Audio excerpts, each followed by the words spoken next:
Balikan po natin ang ulat ni Dante Perello tungkol sa sunog sa Binondo. Dante? Yes, Rafi, pasado alas 11 nga kaninang umaga nang ideklarang fire out ang sunog sa isang gusali rito sa panulukan ng Claro M. Recto at Reyna Regente dito sa Maynila. Rafi, dakong 8:47 ng umaga na magsimulang maglabas ng makapal na usok ang dalawang palapag na gusaling tindahan ng athletic at cotton fabrics.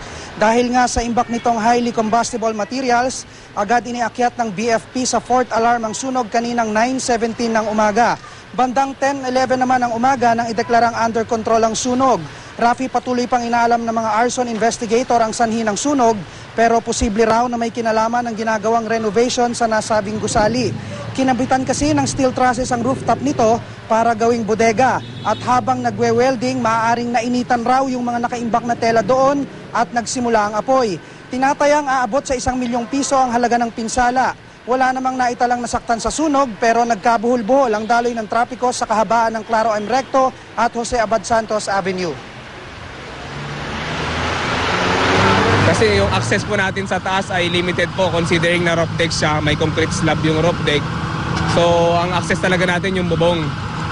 So binutas po natin yung bubong at saka may certain area na opening dito sa may harapan, doon kami nag-penetrate ng firefighting effort namin.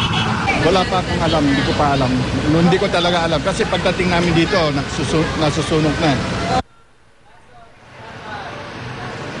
Rafi, sa mga sandaling ito ay nasa loob na nga ng gusali yung mga bumbero at nagsasagawa ngayon ng mapping operation.